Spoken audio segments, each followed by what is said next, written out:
Eastwood Clint reclines in his seat. Despite his advanced age of 95, his well-known squint remains visible. He has a deep, rumbling voice like straight-poured whiskey.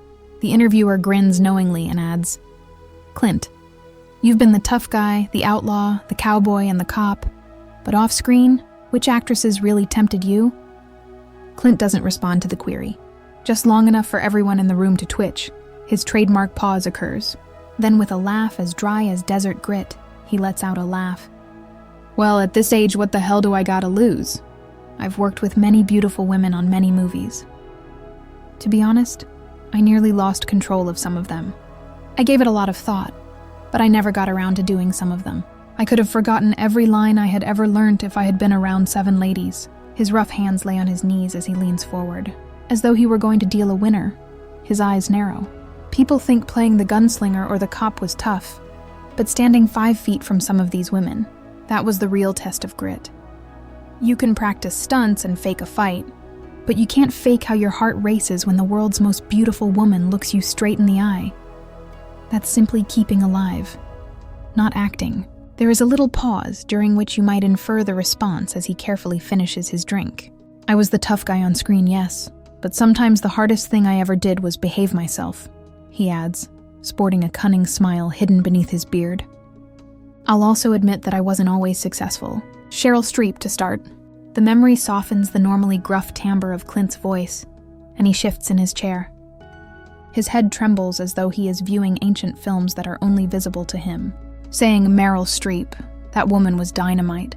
She was trouble wrapped in beauty. During the production of The Bridges of Madison County, people reported feeling the heat between us via the screen. Actually, only half of it was captured by the camera. The other half, that's what happened in the looks that weren't written into the script between takes.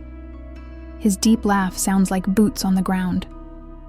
I was acting like a serious photographer when she would look at me with those eyes, which were both soft and sharp at the same time, and I'd lose my place. Although it doesn't happen often, I have occasionally forgotten my lines when I was with Meryl. She appeared to be aware of every secret you were attempting to hide from others, as evidenced by her smile and head tilt. That kind of thing might break a man. He feels as though he is back in that Iowa house because of the expression in his eyes. There's a time when I lift her chin in that kitchen. I'm still occasionally asked if I was acting. I swear it wasn't. That was my unintentional attempt to avoid kissing her in front of the entire team. And if it had just been she and me in that rustic kitchen, there wouldn't have been any lights or cameras there. We probably wouldn't have completed the day's shooting at that point. As though he's about to reveal something risky, he leans in and lowers his voice. She also smelled like this. Something warm and cozy. Her yet not exactly perfume. I recall thinking, if I take too many deep breaths, I'll end up writing my own death notice, as I was close enough to grab it. After giving it some thought, he lets out a slow breath. Meryl was more than a mere co-star. She was fierce, gentle one moment, violent the next. You can feel like the only guy in the world after being touched by her. You would be reminded that you were completely out of your depth by the subsequent breath. She did not only play Francesca. She shared a home with her. To be honest, she spent those few months essentially living inside of me as well. Clint's sneaky cowboy glint is visible just behind the squint when he smiles. Meryl was the type of person who reminded me of how difficult it was to maintain composure. Believe me, I've had guns aimed at my head, been pulled by horses, and leaped off trains. Keeping my hands in my pockets when she leaned in close was worse than that. "Shirley Locke is number 2. Clint leans back, a grimace that resembles a smile tightening his face. "My name is Sandra Locke. People are going to notice that name." His head shakes, give the impression that the memory is still hazy. We had to collaborate on 6 images. 6. Unless there's a fire on and off the screen, things like that don't happen in this line of work. And believe me when I say that with Sandra, the fire nearly got out of control. The lines around his eyes deepen as he stops. She was a gun on screen. They could stare me down without moving, and they were brave and shrewd. Many people are unaware of how rare that is. Many ladies are capable of playing weak. Many folks may be harsh. Sandra, however, was able to move between the two with ease. One moment, she breaks down with a look, and the next, she melts in your arms. It is perilous when men begin to lose sight of what is the deed. Clint chuckles quietly, sadder than happy. When I worked with her, it was more than just acting. It was combat. We didn't always seem to be in character. and I wasn't always able to discern the difference. Directors stop yelling "cut" when they see that kind of chemistry, because they know that lightning is happening. The fire is still burning, but his voice is becoming coarser. Everyone knows what the spark was, what they saw on the screen. They were blind to the clashes, the smoke, and the aftermath. There were moments when we fought on set as if we were attempting to tear down the barriers. We would then appear in front of the camera and pretend that we were the only two individuals who were tallied. I am aware of this regarding Sandra. After making you angry, she just took 5 minutes to make you forget your own name. As though it is still too much, Clint shakes his head once more. I was good, or I tried to be. But with Sandra, it was never that simple. Being around her was both terrible and alluring. I would advise myself to draw the line and act professionally. I would feel that line snap in two, though, as she would enter the set, her hair gleaming, her gaze focused on me. A small smile appears on his face, and his old cowboy humor returns. When you work with Sandra Locke, you can't leave anything behind. She was not merely a co-star. I was certain that she would destroy me when I went into her. In addition, I believe that if given the chance, I would walk into it once more. Shirley MacLaine, number 3. Clint shakes his head and smiles as though he's rewatching an old film.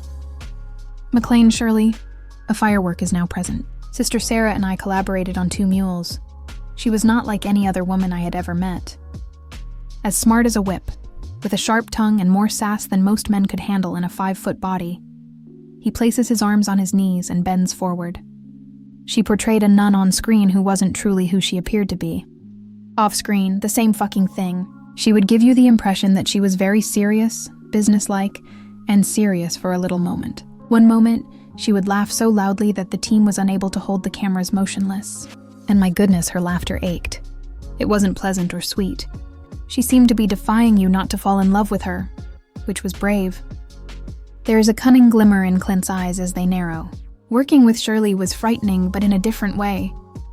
But she was more than pretty. Indeed, she was. She was difficult to predict. She might punch you, kiss you, or chat about her previous life in Egypt. To be honest, I thought all of those sounded fairly nice. He chuckles softly, relishing the recollection. Shirley had a knack for keeping you guessing. To a guy like me, that looks great. A lady who alters the rules while you're attempting to catch up, in addition to playing the game. She was a nice kind of problem. 4. Hello, Jessica Walter. A tighter, slightly darker smile replaces Clint's original one. Hello, Jessica Walter. It was a pleasure working with that woman. It was my first time directing Play Misty for me. She entered like a flash of lightning. Beautiful, intense, and just dangerous enough to keep everyone on edge. He pauses and narrows his eyes as though reviewing the recollections in his head. She was the best obsession I've ever seen on screen. She had a genuine expression in her eyes. Not all of it. She also had a spark off screen.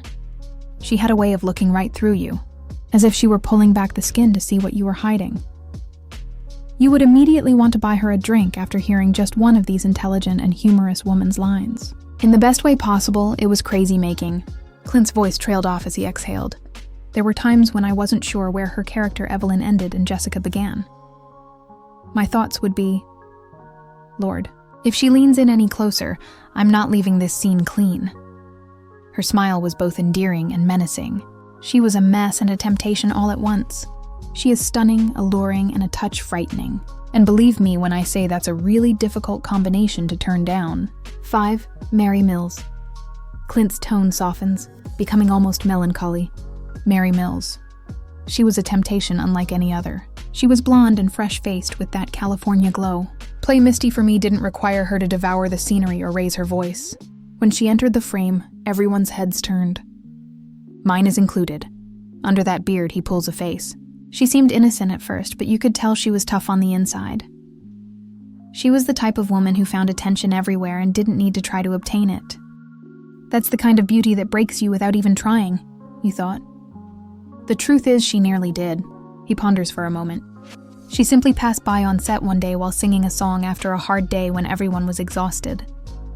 She talked quietly and without fancy words. I can assure you that half of the workforce paused their work to listen. She was there in that manner. Very gorgeous, yet not ostentatious or noisy. And when those large eyes briefly met yours, you thought you were the only person she saw. Picked, Clint chuckles softly. She was cute like the girl next door. Don't get it wrong, though. It was risky, too. Games were not Donna's style. She carried it with her like a secret weapon, because she was well aware of the impact she had. She'd smile at you, casual as anything, and suddenly you're wondering if you should take a step closer or 2 steps back before you lose your balance altogether. He gives a more cunning smile. I always tried to be good, but Donna Mills was the kind of co-star who made it feel like the hardest thing in the world to be good. And let's just say that if she had ever leaned in a bit farther, the movie's conclusion would have been very different. 6th place goes to Sophia Loren.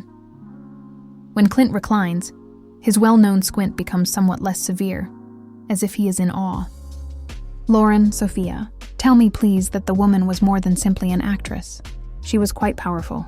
She was never required to work with me, and maybe it's for the best, because I doubt I could have kept my cool. He laughs in a low, gruff voice, as though confessing a long-forgotten transgression. Even after the cameras stopped rolling, the blaze of Italy and her royal beauty persisted. It was more than just the eyes and the curves, though. A man would undoubtedly be brought to his knees by those things. Her gait spoke for itself. She didn't give a damn, even though she was certain that every guy in the room liked her. It brought her joy. Clint pauses, his jaw tensing as though he can see her at a crowded party in Hollywood. She was just out of my sight a few times. There are the typical Hollywood shuffle, parties, and major premieres. You would be surrounded by 100 people wearing dresses and tuxedos, but they would all be gone the moment she entered. Sophia was the only person you saw. When she laughed, you thought she had just revealed the world's darkest secret to you. It was dangerous, wealthy, and low. You wanted to hear it again, which was the worst part. His voice trailed off as he inhaled deeply. Sophia Loren was a trap dressed in silk. She didn't have to say anything because you were aware of the boundaries you were willing to transgress. I'll state it plainly for myself. I would have followed her out the door if she had ever pointed a finger at me, cowboy hat or not. He's still sporting the same sly smile beneath his beard. You look up to some women from afar because you think it's safer that way. Sophia, you respected her because you were aware that you might change if you become too close to her. Raquel Welch, number 7. Clint shakes his head and gives a harsh laugh. Welsh Raquel, now she was blazing hot. Her passing made every man in the globe weak in the knees. She was confident and curvaceous. I saw her a lot, but we never shared a screen. Hollywood parties and openings. She claimed the room rather than simply entering it. He leans forward, his voice trailing off. When Raquel was present, it was impossible to listen to her words. You begin to question how fast you can locate a free corner after just one glance. She walked as if she was an expert in her field. Hell, she wasn't wrong. Clint chuckles slowly, almost regretting it. The way she grinned was half threat, half invitation. It would have been both for a man like me. Raquel was the type of temptation that, even if you resisted, left you feeling guilty. Just being close to her was enough to make you forget what was right. With a slight smile that he conceals beneath his beard, he leans back. Some temptations are only meant to be dreams. Welch, Raquel. She's mine forever.